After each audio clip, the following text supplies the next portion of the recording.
Alrighty, ladies and gents, I'll be showing y'all a couple of diagrams I've made, basically, more or less to give y'all a feel of, well, more or less how I see, the entirety of First Contact going down,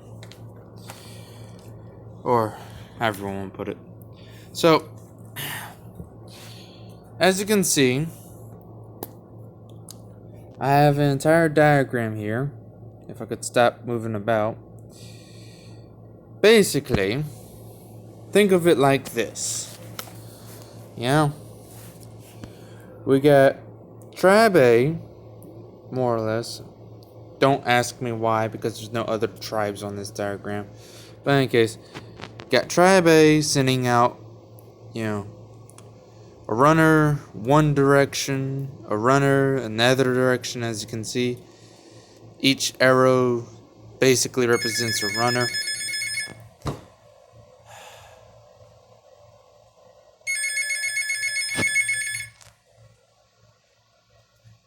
No, I'm not going to answer that. It irritates the crap out of me every time that phone rings.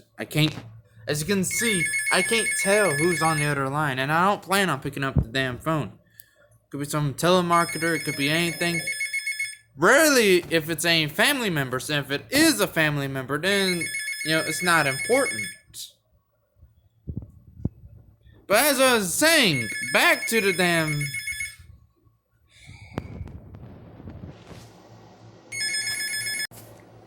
Had to pause it for a moment. As I was trying to say, fucking shit's annoying. Alright, so you got Tribe A. Each arrow basically is a runner. As you can see, if it's a double-lined arrow like these three, then, that means the runner comes back successfully. Well, no, not these three, these four. Can't count, apparently.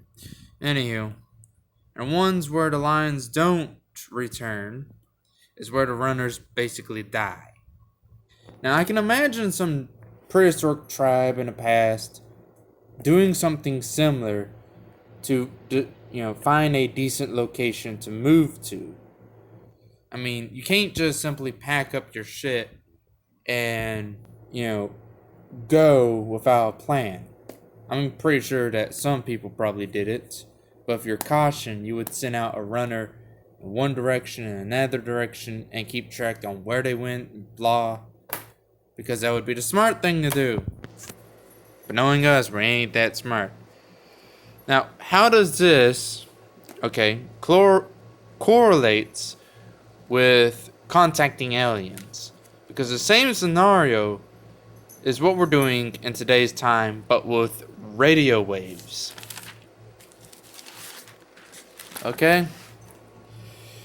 You see, every time we send out a signal, the signals that return are usually of other star systems, maybe of asteroids, you name it. But we also gotta remember, there's objects out there that is capable of absorbing radio waves. With us, they won't be able to return. So with us, we would have some radio waves going out and getting absorbed, others being bounced back by asteroids in the asteroid belt, or by Jupiter, Saturn, Uranus. All of these can interfere with radio waves and basically bounce them back, and we're pretty much sending them out in a double 360, one from North Pole to South Pole and from east to west. But so far, all of our radio waves has pretty much reached only the nearby stars. And we gotta also remember, these stars, these other systems most likely also have Oort clouds, probably some asteroids in their systems as well. We can't just assume that we're the only solar system in the surrounding neighborhood that has, asteroids and such. Assuming that is pretty much foolish. Now, back to the tribal scenario. I can imagine this is how tribes pretty much built their empires or city states. Think of it like this. And keep this in mind. This is probably how we're going to do the same scenario.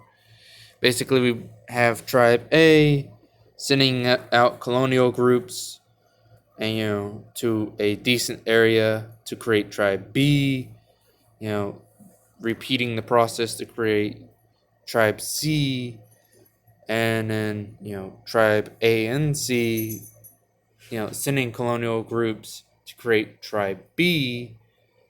And then of course you have tribe E, which would send out a colonial group which would come back, saying that they've discovered a new tribe.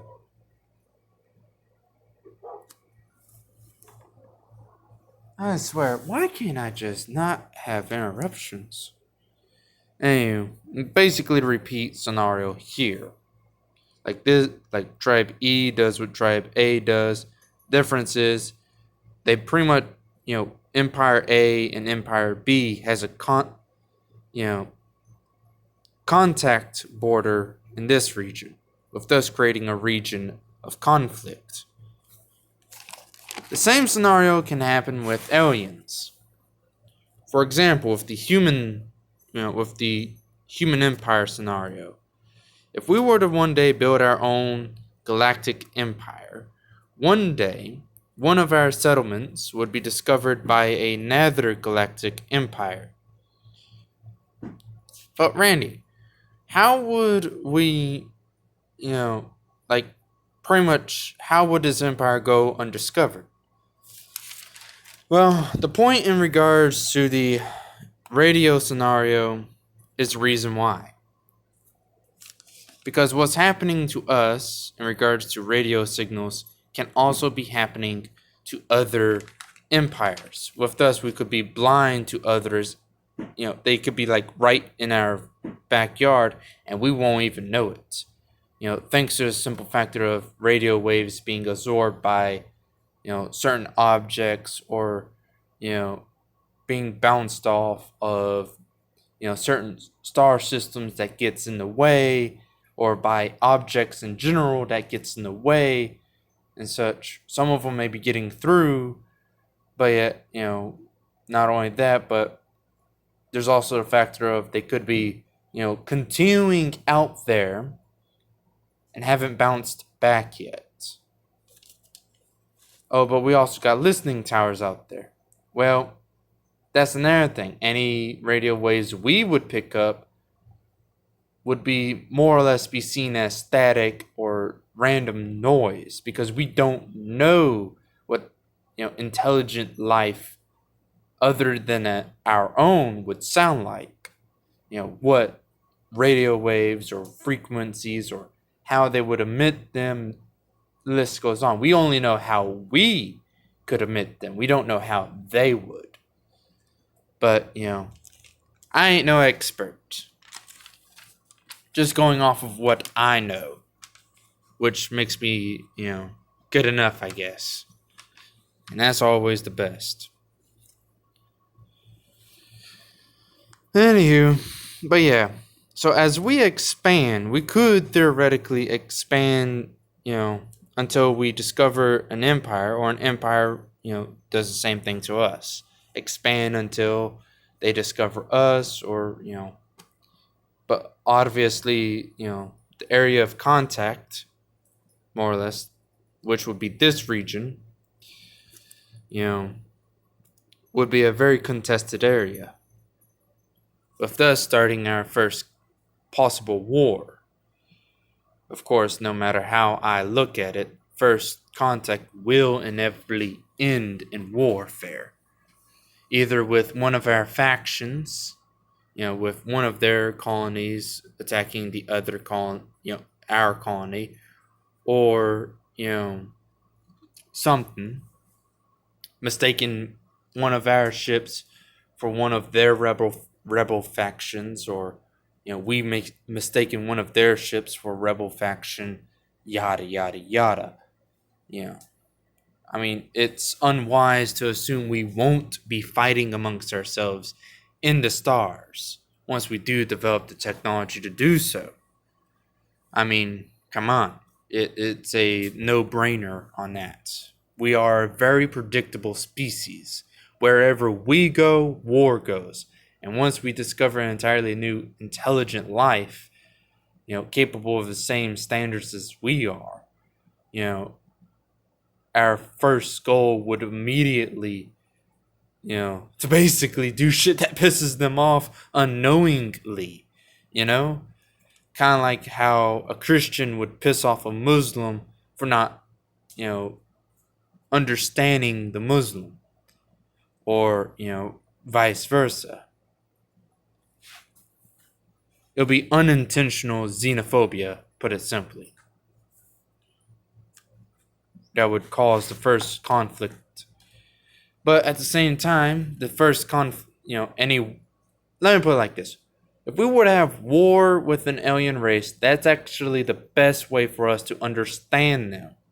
That's actually the best way for us to understand each other. Figure out how they work, how they function, how they think. And the same thing can be said on, reverse. By capturing their systems, we can, monitor them and, see how they function. War may be evil. We may hate it, we may dislike it, but it's the only way we're going to get through any fucking thing, to say the least. And sorry for all my cussing, but that's the truth. Without war, we would be extinct.